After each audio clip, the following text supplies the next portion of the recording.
Good day everyone, I'm Michelle Angelo Giamentiza, your first reporter for Chapter 9, Regulations and Supervisions of Financial Institutions. The Bangko Sentral ng Pilipinas has supervision over the operations of banks and exercises such regulatory powers over the operations of financial and non-bank financial institutions that performs the quasi-banking functions. Supervisions and regulations. What is the difference between the two?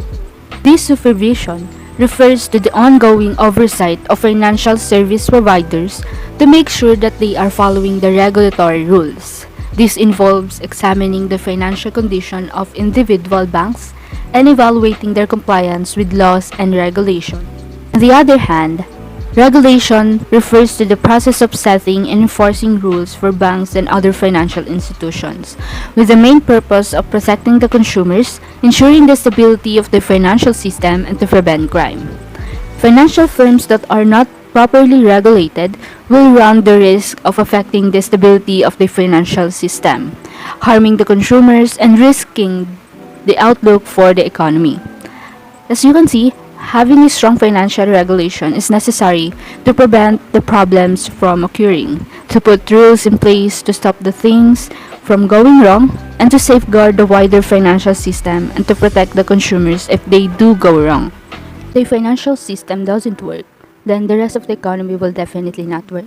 That's why financial regulation matters. We have to get the financial system right, and then the companies will be able to grow and hire people and produce products and services that people needs. A system that serves people better, which is ultimately what the BSP is trying to do. They are trying to get the people the financial products and services they need, and we can do that best by really rethinking the way we approach the financial regulation on the different financial institutions. Here is the three importance of regulating financial institutions. Number 1, we have the consumer protection. Governments create regulatory bodies that oversee specific industries to protect the consumer and build their trust in the field. Regulators act as an independent parties which oversee the activities of financial institutions on the consumer's behalf, giving them peace of mind and their interests have been considered. Number 2, we have maintain the financial stability. All of us depend on the financial system. Poor regulation can undermine its stability, harm consumers, and can damage the prospects for the economy. Regulations ensures that the financial system runs the system as smoothly as possible. Number 3, maintain fairness, efficiency, and transparency. Financial regulators ensure that the markets are fair, efficient, and transparent. This reduces the risk and promotes the best practices. It involves monitoring the firms to ensure that they transact lawfully and safely and have the appropriate risk controls in place and are appropriately governed. That's all for the importance of financial regulation. Now that we have learned the difference between the supervision and regulation in banking, saan nga ba nila ina-apply ng BSP ang mga ito? Of course, the Philippine banking system. Now let's have a recall on the different types of banking system.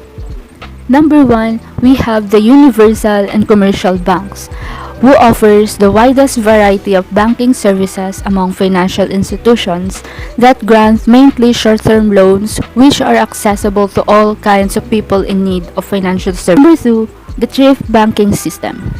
These banks are engaged in accumulating savings of depositors and investing them. Thrift banks are community-centered and are generally smaller than the commercial banks.